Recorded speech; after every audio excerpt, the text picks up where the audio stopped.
Morning students, कैसे हैं आप सब। आज हम लोग पढ़ेंगे क्लास 9th में साइंस के अंतर्गत बायोलॉजी के टॉपिक को,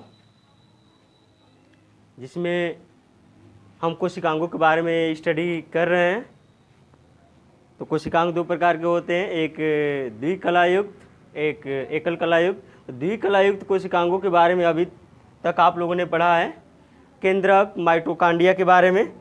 आज जिस कोशिकांग के बारे में हम स्टडी करने जा रहे हैं उसका नाम है लवक, अर्थात थर्ड जो कोशिकांग है द्विकला का, उसको कहते हैं लवक। लवक जिसको हम लोग इंग्लिश में प्लास्टिड कहते हैं, प्लास्टिड्स।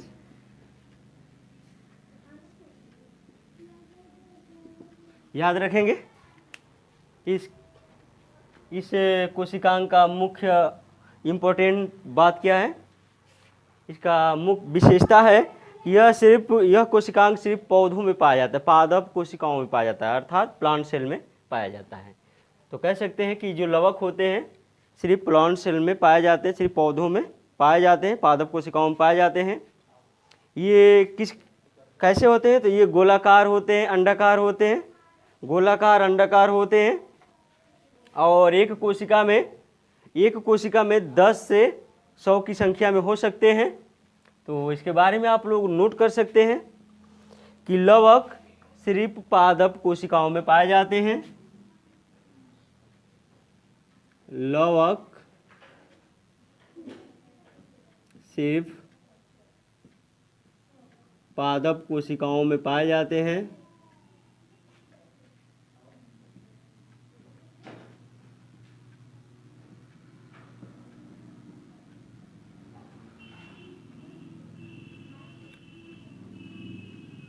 पादप कोशिकाओं में पाए जाते हैं। तो इम्पोर्टेंट आप लोगों ने देखा इम्पोर्टेंस इसका कि लवक सिर्फ पादप कोशिकाओं में ही पाए जाते हैं, जंतु कोशिका में नहीं पाए जाते। लवक के कारण ही पौधे हरे रंग के, रंगीन आदि प्रकार के होते हैं। तो मतलब कह सकते हैं कि पौधे रंगीन जो होते हैं, रंगीन या पौधे का भाग जो रंगीन होता है, इन्हीं लवकों के कारण होता है। आगे हम आपको बताएंगे इसी के अंतर्गत कि कौन कौन ऐसे लवक होते हैं जिसके कारण पौधों का रंग विभिन्न प्रकार के होते हैं। तो अब देखेंगे आगे कि लवक का और महत्वपूर्ण चीज़ें क्या हैं। तो इसका पहला पॉइंट आप लोगों ने देखा कि लवक सिर्फ पादप कोशिकाओं में पाए जाते हैं। दूसरा इसका इम्पोर्टेंस है कि ये गोलाकार या अंडाकार हो सकते हैं। ये गोलाकार या अंडाकार हो सकते हैं, अंडाकार हो सकते हैं, हो सकते हैं। तो आप लोगों ने देखा कि जो लवक हैं वो गोलाकार, राउंडेड और स्फेरिकल, अंडाकार, ओवल शेप्ड हो सकते हैं। आगे इसके बारे में देखेंगे कि लवक की खोज किसने की थी। तो आप देखेंगे लवक की खोज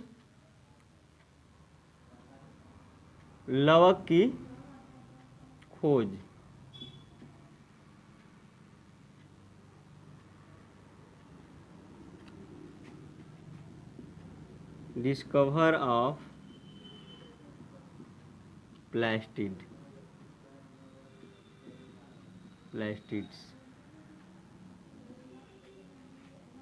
देखेंगे स्टूडेंट्स, लवक की खोज हेकल नामक वैज्ञानिक ने सन 1865 ईस्वी में की थी। तो इसमें आप लोग लिख लेंगे लवक की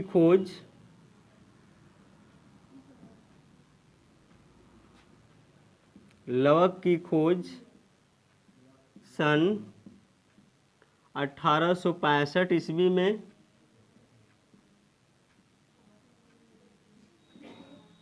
में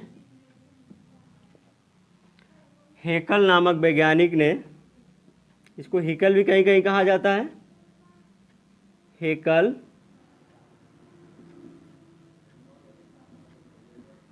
हेकल नामक वैज्ञानिक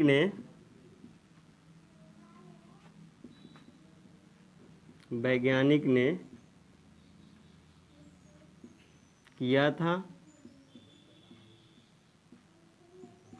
तो आप लोगों ने देखा लवक की खोज सन 1865 ईस्वी में हेकल नामक वैज्ञानिक ने किया था, लेकिन लवक शब्द का प्रयोग सिम्पर ने किया था। तो इसमें लिख सकते हैं आप लोग, लेकिन लवक शब्द का प्रयोग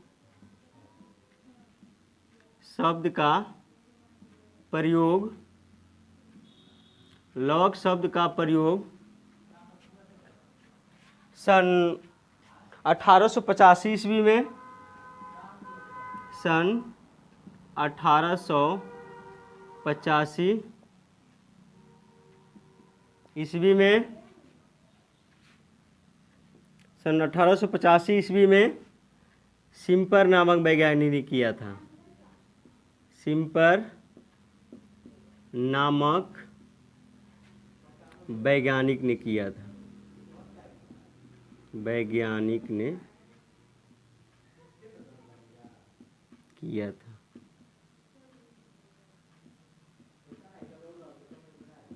तो याद रखेंगे लवक से संबंधित इतना चीज़ें आप लोगों को याद रखना है कि लवक की खोज 1865 में हेकल ने किया था और लवक शब्द का प्रयोग सन 1885 ईस्वी में सिम्पर नामक वैज्ञानिक ने किया था। एक और इम्पोर्टेंस इसका लिख सकते हैं, आप लोग याद कर सकते हैं कि इसका इम्पोर्टेंस क्या है कि प्रति कोशिका, पौधों में पाए जाते हैं, प्रति कोशिका इनकी संख्या अर्थात लवक की संख्या, लवक की उपस्थिति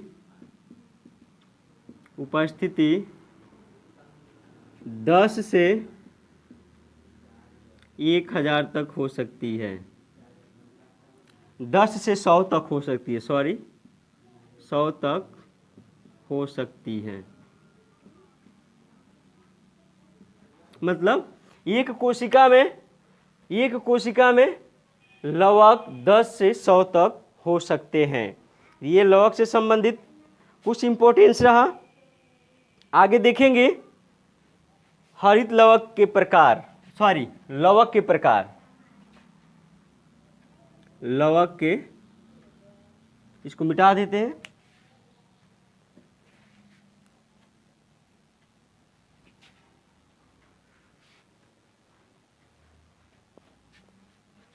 लवक के प्रकार,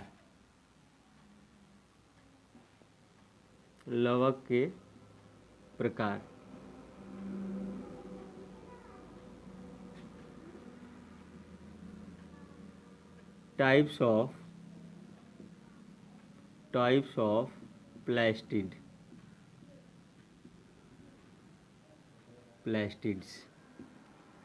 लवक के प्रकार में देखें कि लवक कितने प्रकार के होते हैं। तो स्टूडेंट्स, रंगों की उपस्थिति के आधार पर लवक 3 प्रकार के होते हैं। तो आप इसमें नोट कर सकते हैं, रंगों के या रंग के आधार पर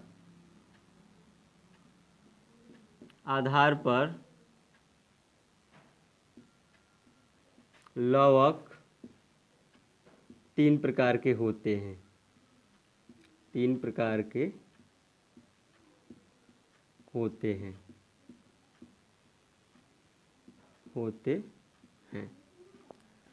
देखेंगे कौन कौन है। रंग के आधार पर लवक 3 प्रकार के होते हैं। तो पहला जो लवक है जिसको हम लोग कहते हैं हरित लवक,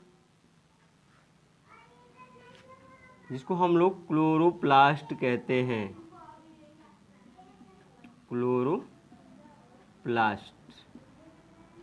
क्लोरोप्लास्ट। दूसरा है स्टूडेंट्स अवर्णीय लवक,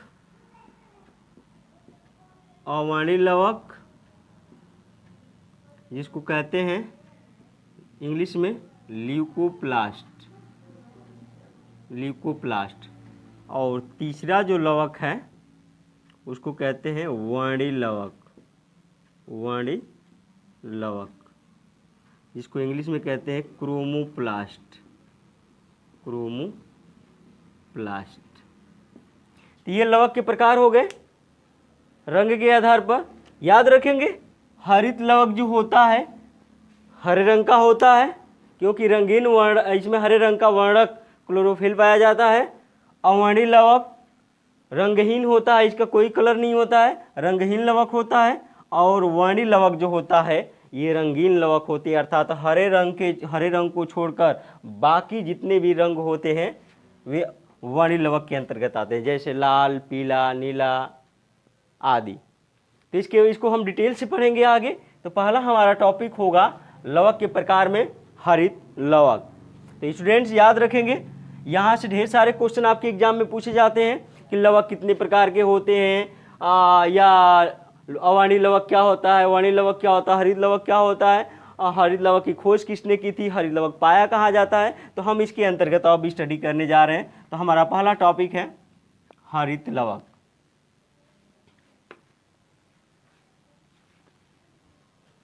पहला टॉपिक है इसमें हरित लवक।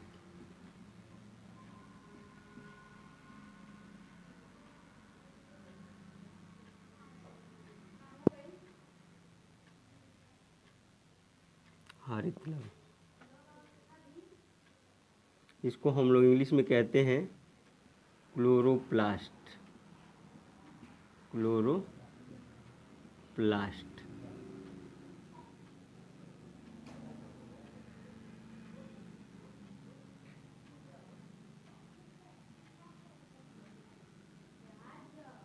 क्लोरोप्लास्ट इसका पहले स्ट्रक्चर देख लेते हैं क्लोरोप्लास्ट का, उसके बाद इसके बारे में हम डिटेल से आपको बताएंगे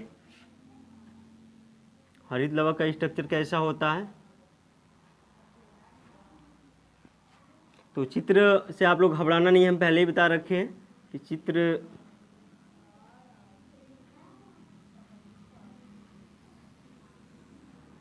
ये भी डबल मेम्ब्रेनस होता है।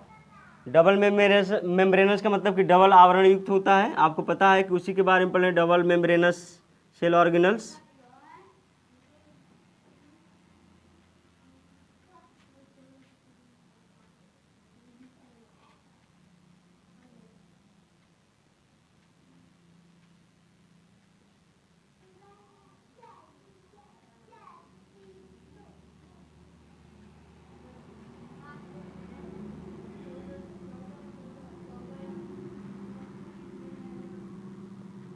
तो ये डबल मेम्ब्रेनस हो गया स्टूडेंट्स, आउटर मेम्ब्रेन और इनर मेम्ब्रेन। इसमें थैलेकोइड्स होते हैं, अर्थात सिक्के के आकार की संरचनाएं होती है उसको बना लेते हैं।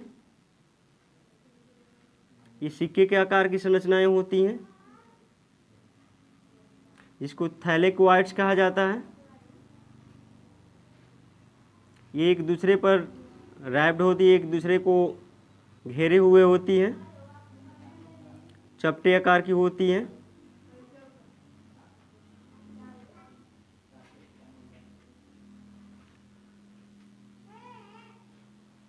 ये हो गया स्टूडेंट्स, जिसे एक को थैलेक्वाइड कहते हैं और ये सभी को थैलेक्वाइड्स कहते हैं। दूसरा हम बना लेते हैं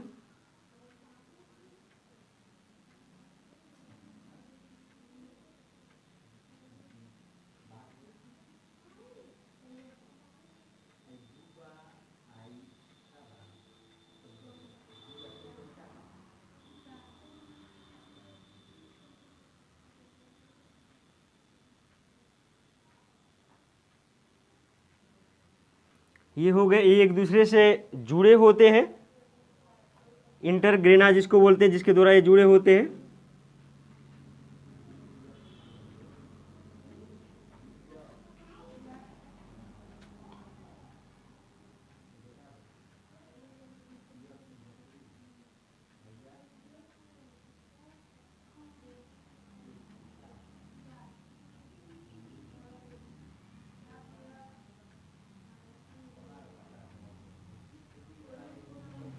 यहाँ से ये जुड़े होते हैं।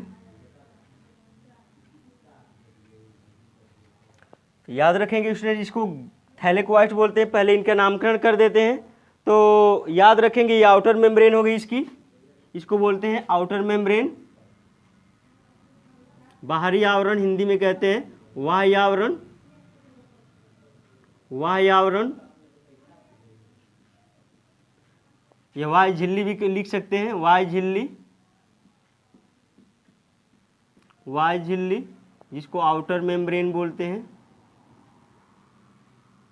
मेम्ब्रेन। यह होती है आंतरिक झिल्ली, आंतरिक झिल्ली जिसको कहते हैं इनर मेम्ब्रेन, इनर मेम्ब्रेन। ये आउटर मेम्ब्रेन, यह इनर मेम्ब्रेन। आगे देखेंगे इसके बारे में। इसको स्ट्रोमा बोला जाता है, जो खाली वेकेंट देख रहे हैं स्ट्रोमा बोला जाता है, जिसको हम लोग पीठिका कहते हैं,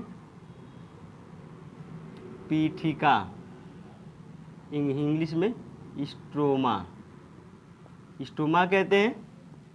आगे देखेंगे इसमें स्ट्रोमा जो देख रहे हैं, ये जो खाली वेकेंट, इसके अंतर्गत स्ट्रोमा में क्या क्या होते हैं, तो प्रोटीन होता है, इसको भी आप जानकारी रखेंगे, प्रोटीन होता है, राइबोसोम होते हैं, राइबोसोम होते हैं, और इसमें डीएनए भी पाया जाता है, स्वयं का डीएनए इसमें भी पाया जाता है, याद रखेंगे। और इसमें क्या होता है स्टूडेंट्स, डीएनए भी होता है, याद रखेंगे। इसके पीठिका अर्थात स्ट्रोमा में खाली वेकेंट जो जगह होता है, इसमें राइबोसोम, प्रोटीन, राइबोसोम और डीएनए उपस्थित होते हैं। अर्थात इस कोशिकांग के अंतर्गत भी स्वयं का डीएनए, स्वयं का राइबोसोम उपस्थित होता है, जिसके कारण इस कोशिकांग को भी अर्ध स्वायत्त कोशिकांग कहते हैं, अर्थात सेमी ऑटोनॉमस सेल ऑर्गेनल्स कहा जाता है। याद रखेंगे, हम इससे पहले माइटोकॉन्ड्रिया के बारे में पढ़े थे, वहाँ भी आप लोगों ने देखा था कि उसमें स्वयं का डीएनए एवं राइबोसोम पाए जाते हैं, जिसके कारण उसको अर्ध स्वायत्त कोशिकांग कहा जाता है। उसी तरह ये भी अर्ध स्वायत्त कोशिकांग है, सेमी ऑटोनॉमस सेल ऑर्गेनल्स होता है। कौन, लवक की बात किया जाए तो इसमें याद रखेंगे स्टूडेंट्स, ये थैलेकोइड होते हैं, इनको कहा जाता है थैलेकोइड, थैलेकोइड, थैलेकोइड, थैलेकोइड। ये थैलेकोइड होते हैं, सभी को मिलाकर हम प्लूरल में कहेंगे, बहुवचन में तो थैलेकोइड्स कहलाते हैं। इसका प्लूरल क्या होता है, सभी को थैलेकोइड्स कहते हैं। और जब ये सारी एक दूसरे से कंपैक्ट होते हैं, जुड़ जाते हैं, तो इस भाग को कहा जाता है ग्रेनम, ग्रेनम, ग्रेनम कहा जाता है, ग्रेनम। और याद रखेंगे, जब ढेर सारे ग्रेनम आपस में जुड़ते हैं, उसको प्लूरल में कहेंगे तो ग्रेना, अर्थात ग्रेनम का, ग्रेना, ग्रेनम का प्लूरल क्या होता है स्टूडेंट्स, तो ग्रेना होता है। तो कह सकते हैं कि यहाँ पर ग्रेना जो एक दूसरे से थैलेकोइड्स कंपैक्ट अरेंज हैं, तब हम उसको कह रहे हैं कि ग्रेनम है। और जब एक स्ट्रक्चर यहाँ पर फॉर्मेशन हो जा रही है, तब उसको हम लोग कहेंगे ग्रेना। और ग्रेना के अंतर्गत फोटोसिंथेसिस की प्रक्रिया होती है, अर्थात कह सकते हैं कि हरित लवक का जो ग्रेनम होता है, वहीं पर प्रकाशीय अभिक्रिया अर्थात प्रकाश संश्लेषण की क्रिया होती है, जिसके अंतर्गत इसमें मंड का क्या होता है, निर्माण होता है, और साथ साथ ऑक्सीजन भी क्या होती है, मुक्त होती है। तो याद रखेंगे, तो प्रकाश संश्लेषण की क्रिया कहाँ होती है, तो ग्रेना में होती है, हरित लवक के ग्रेना में। और ग्रेना कहाँ होते हैं, तो आप देख ही रहे हैं, थैलेकोइड्स के कंपैक्ट अरेंजमेंट को कहा जाता है। आगे देखेंगे इंटरग्रेना, ये दो ग्रेना के ज्वाइंटेड प्लेस को, मतलब ये जो प्लेस देख रहे हैं जिसके द्वारा ये ग्रेनम एक दूसरे से जुड़े हैं, इसको कहा जाता है इंटरग्रेना, इंटरग्रेना, इंटरग्रेना।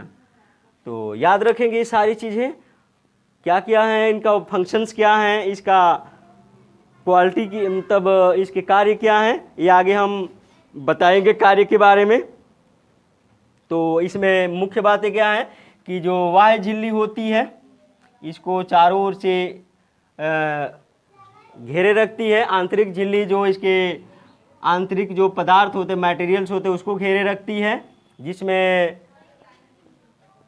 जिसमें इसका स्टोमा भाग होता है। और स्टोमा भाग में क्या होते हैं, प्रोटीन होते हैं, राइबोसोम होते हैं और स्वयं का डीएनए भी होता है। इस कारण ये सेमी ऑटोनॉमस सेल ऑर्गेनल्स कहलाता है। तो हरित लवक के बारे में आप लोग लिखेंगे कि इसकी खोज, इंपॉर्टेंट थिंग्स लिख लेंगे कि हरित लवक की खोज, हरित लवक की खोज, हरित लवक की खोज शिम्पर ने की थी, शिम्पर ने किया था। इसका पहला पॉइंट क्या है कि हरित लवक की खोज किसने की है, शिम्पर नामक वैज्ञानिक ने, जिसने लवक शब्द का प्रयोग किया था। आगे देखेंगे हरित लवक के बारे में कि ये हरे रंग के लवक होते हैं, ये हरे रंग के लवक होते हैं, हरे रंग के लवक होते हैं, लवक होते हैं, ये हरे रंग के लवक होते हैं तथा इसमें पर्णहरिण नामक हरा वर्णक पाया जाता है, तथा इसमें पर्णहरिण, जिसको आप लोग क्लोरोफिल कहते हैं इंग्लिश में, क्लोरोफिल, पर्णहरिण नामक हरा वर्णक पाया जाता है, हरा वर्णक पाया जाता है,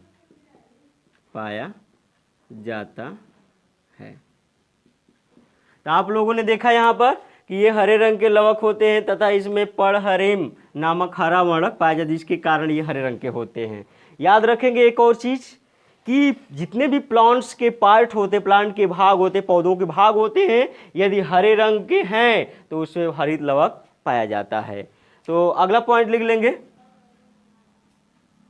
अगला इसका इंपॉर्टेंस कि यह मुख्य रूप से पेड़ पौधों के हरे भागों, ये मुख्य रूप से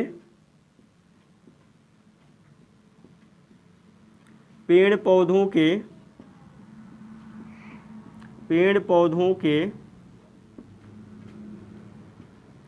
हरे भागों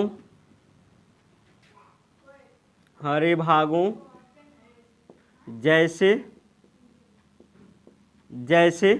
कहाँ कहाँ पाए जाते हैं स्टूडेंट्स, तो पत्तियों में, जैसे पत्तियों, कोमल तनों,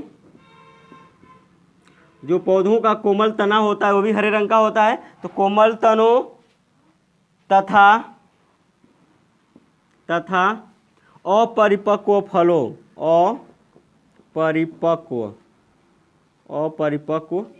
फलों में पाया जाता है,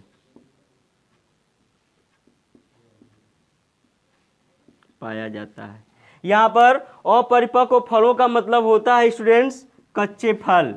जो कच्चे फल होते हैं उनको अपरिपक्व फल कहा जाता है, वो पके नहीं होते, इसीलिए अपरिपक्व फल कहा जाता है। तो कच्चे फल भी हरे रंग के होते हैं, आप लोग जानते हैं, तो ये कच्चे फलों में भी पाया जाता है। हाँ, कच्चे फल में क्लोरोप्लास्ट पाया जाता है, मतलब हरित लवक पाया जाता है, लेकिन हरित लवक फिर बाद में चेंज हो जाता है, किस में, वर्णिल लवक में, क्रोमोप्लास्ट में, क्योंकि ये हरा रंग किस में चेंज हो जाता है, तो लाल, पीला आदि में चेंज हो जाता है। तो कह सकते हैं हरित लवक किस में चेंज हो गया, वर्णिल लवक में। तो आगे उसके बारे में हम डिटेल से स्टडी कराएंगे आपको।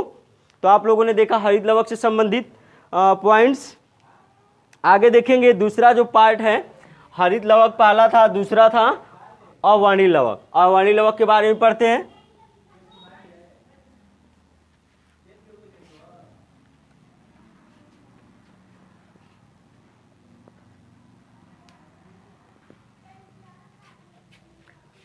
लवक का दूसरा प्रकार है जिसको कहते हैं अवर्णी लवक। अवर्णी लवक, अवर्णी लवक, जिसको हम लोग इंग्लिश में कहते हैं ल्यूकोप्लास्ट। ल्यूकोप्लास्ट।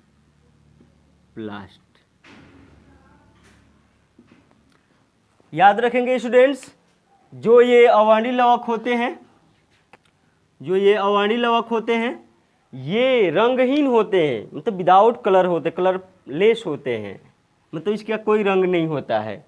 तो याद रखेंगे, इसका मुख्य पॉइंट है कि ये जो अवर्णी लवक हैं, ल्यूकोप्लास्ट हैं, ये रंगहीन लवक होते हैं। तो पहला पॉइंट इसके बारे में क्या लिखेंगे कि ये रंगहीन लवक होते हैं,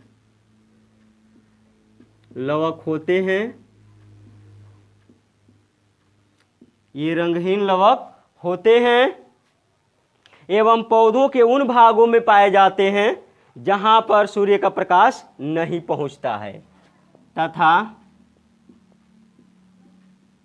पौधों के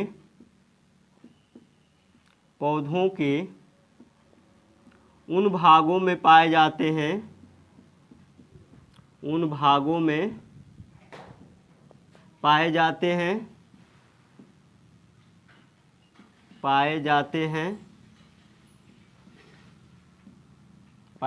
हैं जहां सूर्य का प्रकाश नहीं पहुंचता, जहां सूर्य का प्रकाश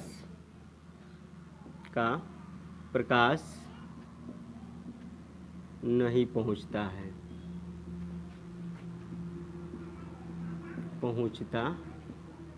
है।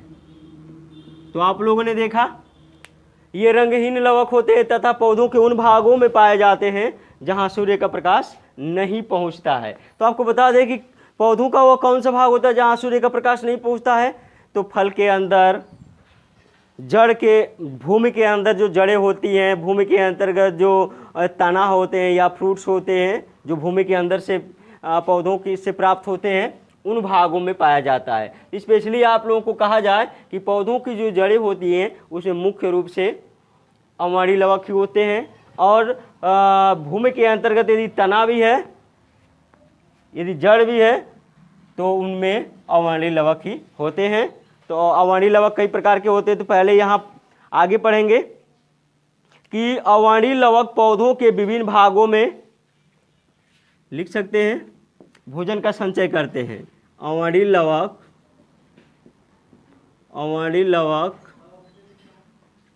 पौधों के विभिन्न भागों में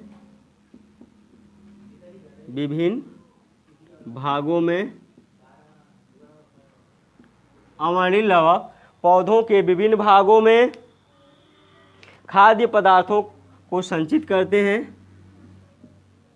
खाद्य पदार्थों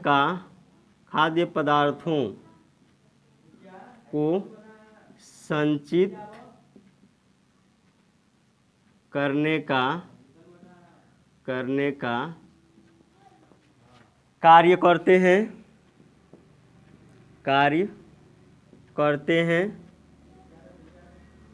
इस कारण इन्हें संचित लवक भी कहते हैं, इसलिए इन्हें संचय लवक भी कहते हैं। इसलिए इन्हें संचय लवक भी कहते हैं। तो यहाँ पर पूछा जा सकता है कि संचय लवक क्यों कहते हैं। संचय लवक भी कहते हैं। तो आप लोगों ने देखा यहाँ पर कि अवर्णी लवक पौधों के विभिन्न भागों में खाद्य पदार्थों को संचित करने का कार्य करते हैं, इसलिए इन्हें संचय लवक भी कहते हैं। तो संचय लवक इसलिए कहते हैं क्योंकि खाद्य पदार्थों को संचित करने का कार्य करते हैं। आगे देखेंगे, अवर्णी लवक 3 प्रकार के होते हैं। तो लिख सकते हैं, अवर्णी लवक 3 प्रकार के होते हैं। तीन प्रकार के होते हैं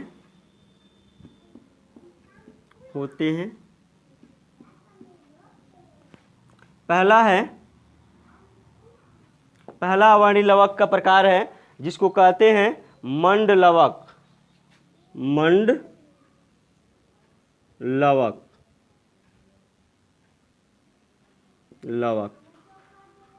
मंड लवक इंग्लिश में कहते हैं इसे, इंग्लिश में कहते हैं एमाइलोप्लास्ट, या इसे कहते हैं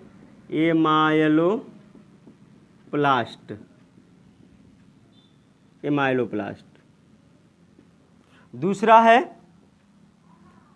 दूसरा स्टूडेंट्स जिसको कहते हैं तेलद लवक।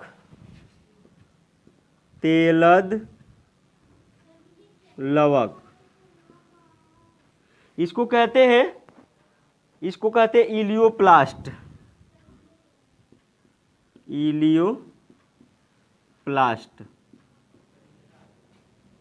इलियोप्लास्ट।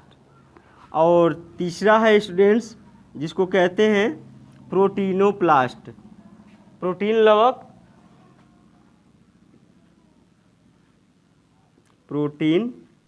लवक इंग्लिश में कहते हैं प्रोटीनोप्लास्ट।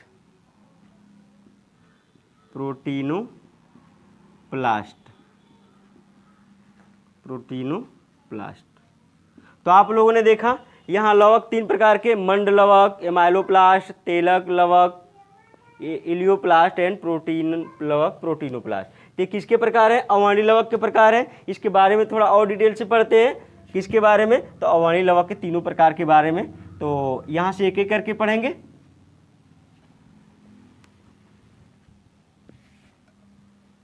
पहला हम पढ़ेंगे स्टूडेंट्स जिसका नाम है मंड लवक। मंड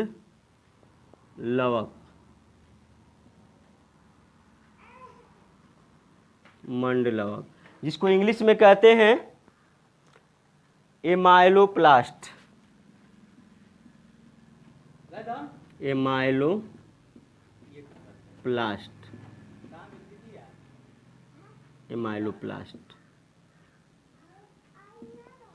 याद रखेंगे ये जो लवक होते हैं, ये अवर्णी जो लवक होते हैं एमाइलोप्लास्ट या मंड लवक, यह क्या करते हैं? मंड का अर्थात फूड का स्टोर करते हैं। फूड को क्या करते हैं? स्टोर करते हैं। तो इसमें आप लोग लिख सकते हैं कि ये लवक भोजन को मंड के रूप में संचित करते हैं। इसका पहला इंपॉर्टेंस लिखेंगे, ये लवक मुख्य रूप से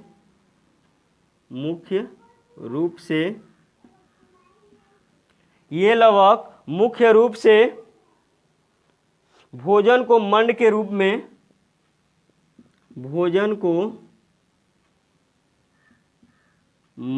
रूप में, मंड यानी स्टार्च के रूप में संचित करता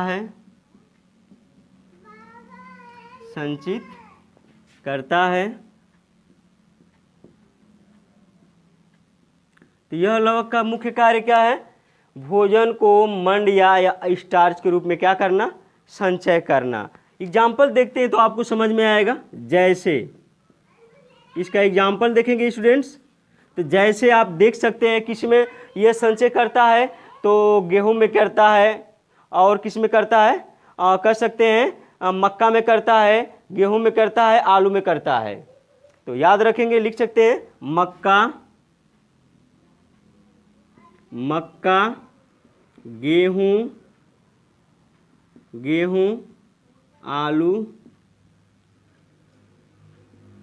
आलू में आदि।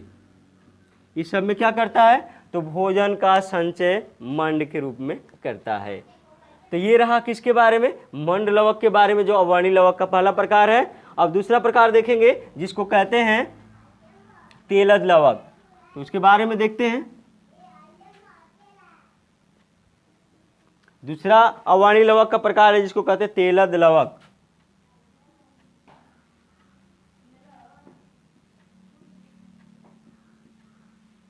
तेलद लवक,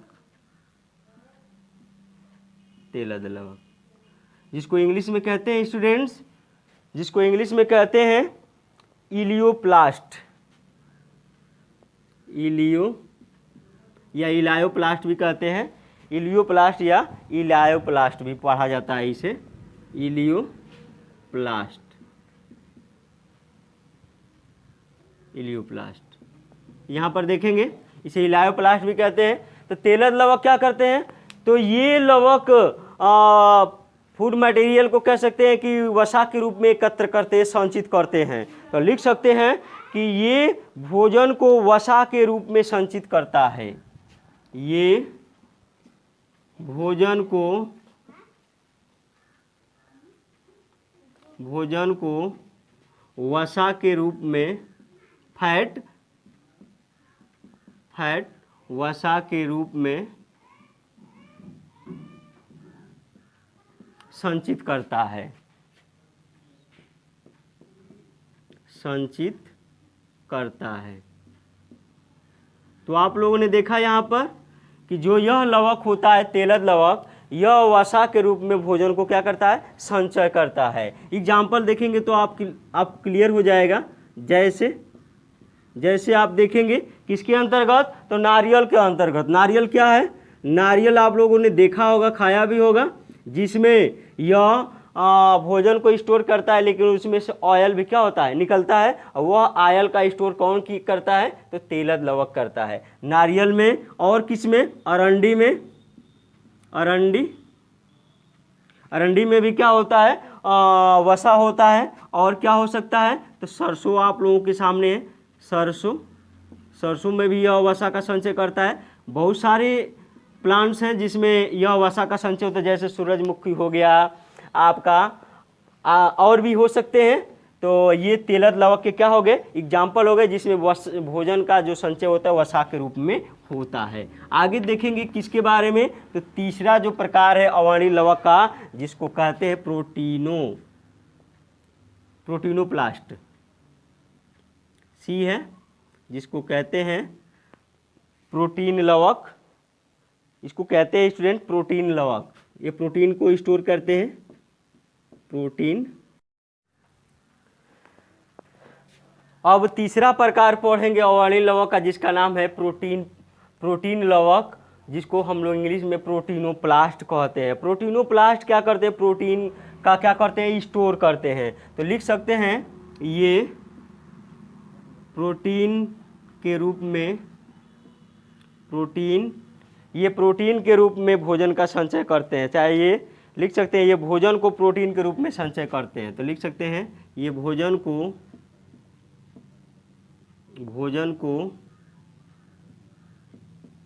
प्रोटीन के रूप में संचित करते हैं, प्रोटीन के रूप में संचित करते हैं,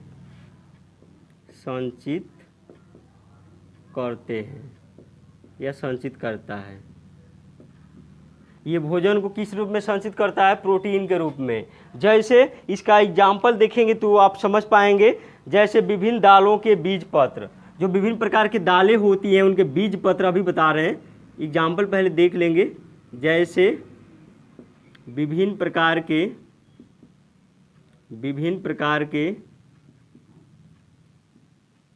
बीज पत्र। और ये बीज पत्र क्या होता है, याद रखेंगे स्टूडेंट्स। तो जितने भी दाल वाली फसलें होती हैं उनको हम क्या करें, तोड़ दें, कवर हटा दें। तो सपोज दैट हम चने की बात कर लें, एक बढ़िया एग्जाम्पल ले लेते, चना का ही हम एग्जाम्पल ले लेते। तो ये चना का जो भाग होता है, ये वाला भाग, इसका जब हम कवर हटाएंगे तो इसमें इस तरह एक जगह से जुड़ा हुआ दो भाग मिलेंगे। इसी को हम कहते हैं, इसी भागों को कहते हैं बीज पत्र। अर्थात दाल जो होती, स्पेशली जो दाल होती है वो बीज पत्र ही होते हैं। और एक कह सकते हैं कि ये द्विबीजपत्री में द्विबीजपत्री पौधों में दो बीज पत्र पाए जाते हैं। देख रहे हैं, जैसे चना में, मटर में, उड़द में, मूंग में आदि में ये बीज पत्र उपस्थित होते हैं। तो विभिन्न प्रकार के जो बीज पत्र होते हैं उनमें प्रोटीन के रूप में भोजन का क्या होता है, संचय होता है। कौन करता है, तो प्रोटीन लवक करता है, ये याद रखेंगे। अब तीसरा प्रकार पढ़ेंगे किसका, लवक का। लवक का तीसरा प्रकार जिसको कहते हैं वर्णी लवक, तो याद रखेंगे स्टूडेंट्स। अब तीसरा प्रकार पढ़ेंगे जिसका नाम है वर्णी लवक।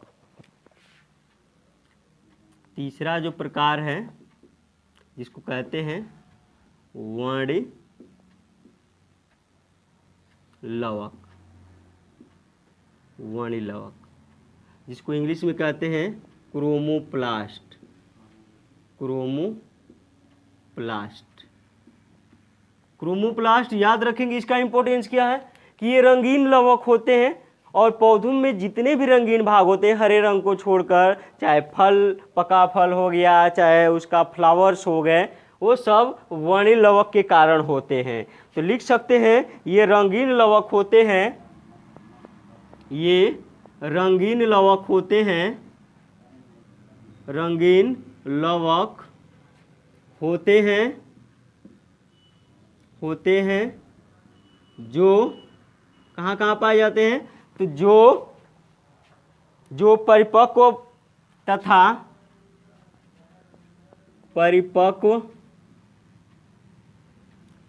फलों, अर्थात कह सकते हैं कि पके फलों, परिपक्व फलों का मतलब क्या है, पके फलों, परिपक्व फलों तथा परिपक्व फलों तथा पुष्पों को रंगीन बनाते हैं। परिपक्व फलों तथा पुष्पों को, पुष्प मतलब फूल, पुष्पों को रंगीन बनाते हैं, रंगीन बनाते हैं। तो रंगीन आप लोग को पता हो गया ना कि रंगीन पौधों का भाग किसके कारण होता है, तो वर्णी लवक के कारण होता है, चाहे फल हो चाहे उसमें फूल वाला भाग हो। याद रखेंगे यदि पौधों की जो पत्तियां होती हैं वो भी हरे रंग न होकर पीले रंग की हो जाती हैं, नीले रंग की हो जाती हैं, तो उसमें भी वर्णी लवक मौजूद होता है। तो आपको घबराने की आवश्यकता नहीं है। आगे इसके इम्पोर्टेंस को लिखेंगे। इनका मुख्य कार्य होता है कीटों को परागण के लिए आकर्षित करना। तो ये पहला हो गया, इसका मुख्य कार्य होता है, इसका मुख्य कार्य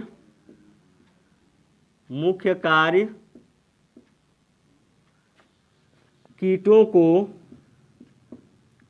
को परागण के लिए आकर्षित करना होता है, आकर्षित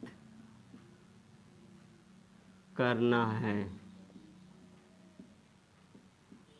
तो ये क्या करते हैं, तो कीटों को परागण के लिए आकर्षित करते हैं। कैसे परागण क्या है, तो परागण जो पुष्पीय पौधे होते हैं उसमें परागकण क्या होते हैं, ये सब आप लोग आगे की क्लासों में जाएंगे तो वहाँ पर परागण के बारे में पढ़ पाएंगे।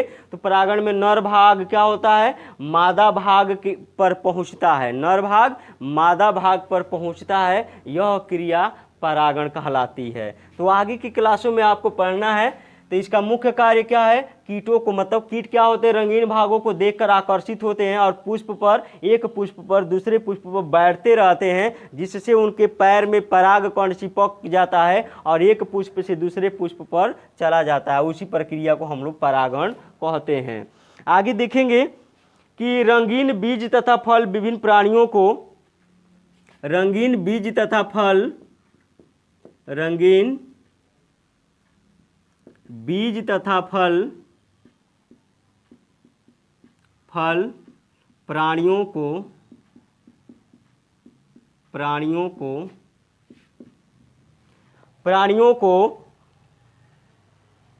रंगीन बीज तथा फल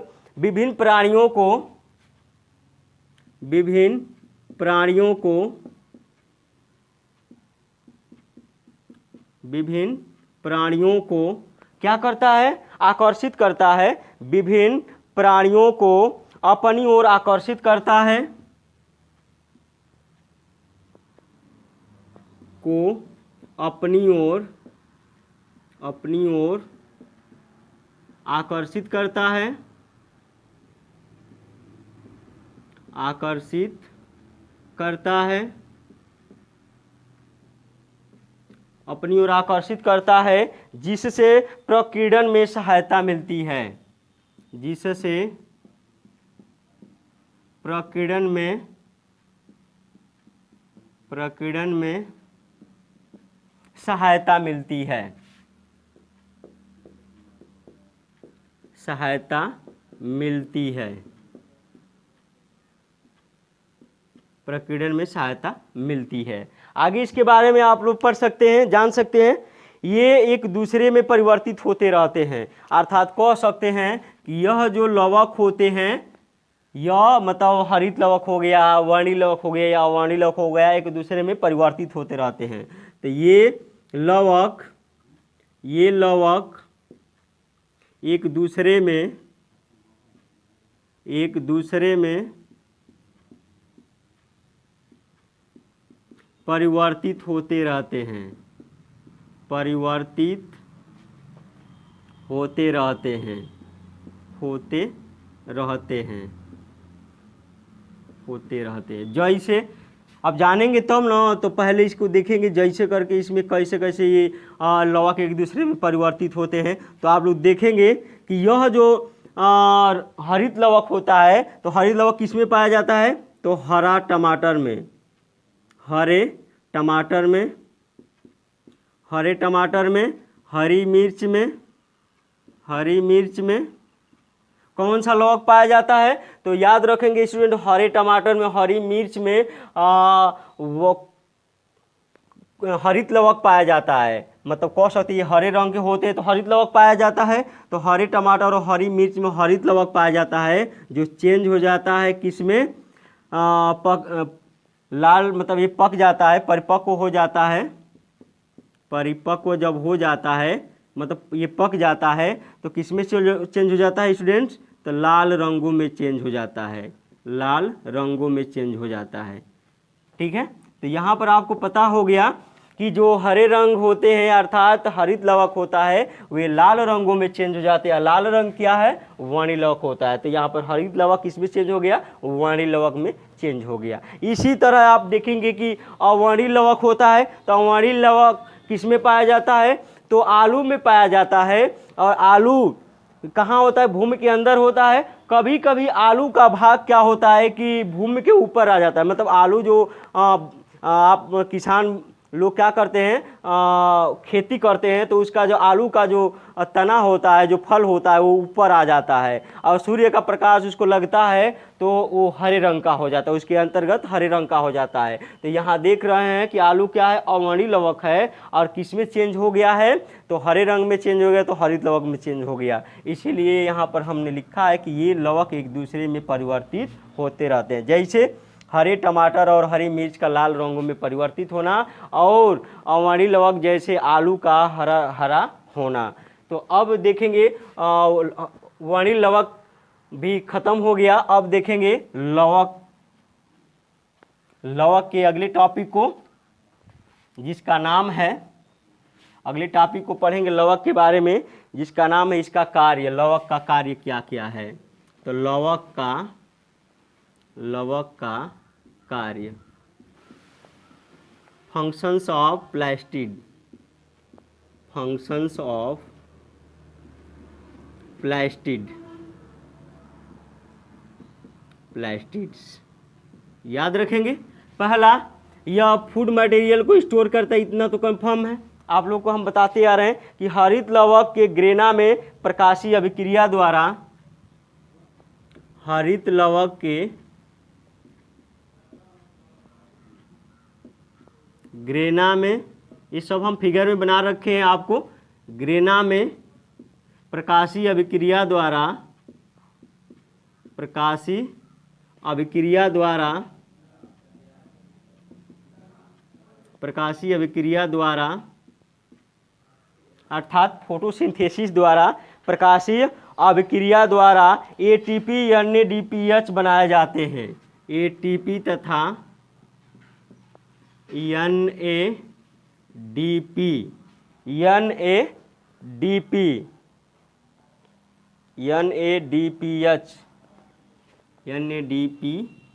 यच बनाए जाते हैं, बनाए जाते हैं, बनाए जाते हैं। तो आप लोगों ने देखा कि हरित लवक के ग्रेना में प्रकाशीय अभिक्रिया द्वारा एटीपी तथा NADPH बनाए जाते हैं तथा ऑक्सीजन मुक्त होती है, तथा ऑक्सीजन यहाँ से क्या होती है, मुक्त होती है, निकलती है, तथा ऑक्सीजन मुक्त होती है, मुक्त होती है मतलब निकलती है। तो इन सारी चीज़ों को, एक एक चीज़ों को याद रखेंगे, मुक्त होती है। आगे फंक्शन देखेंगे, दूसरा फंक्शन इसका कार्य, दूसरा है हरित लवक के स्ट्रोमा में प्रकाशीय अभिक्रिया द्वारा, हरित लवक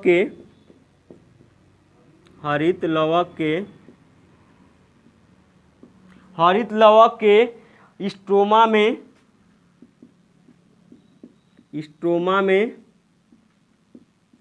अप्रकाशीय अभिक्रिया द्वारा, अप्रकाशीय अभिक्रिया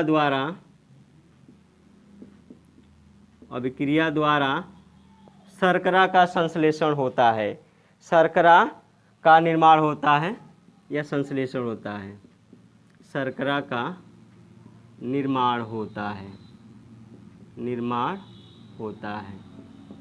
दूसरा फंक्शन आप लोगों ने देखा कि हरित लवक के स्ट्रोमा में अप्रकाशीय अभिक्रिया द्वारा, यहाँ द्वारा छूट गया है, अप्रकाशीय अभिक्रिया द्वारा शर्करा का निर्माण होता है। और थर्ड इसका फंक्शन लिख लेंगे कि अवाणी लवकों द्वारा भोज्य पदार्थ का संचय किया जाता है, अवाणी लवकों द्वारा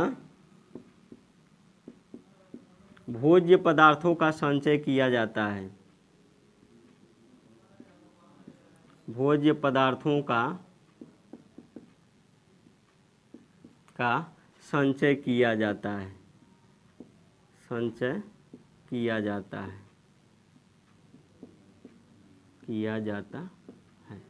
तो आप लोगों ने देखा यहाँ पर हरित लवक के कार्य भी हो गए।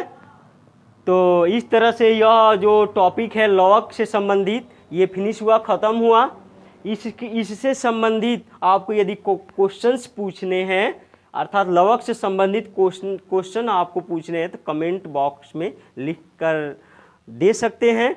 यदि यह आपको टॉपिक पसंद आए तो लाइक करिए और शेयर करिए, साथ साथ सब्सक्राइब भी करिए। धन्यवाद।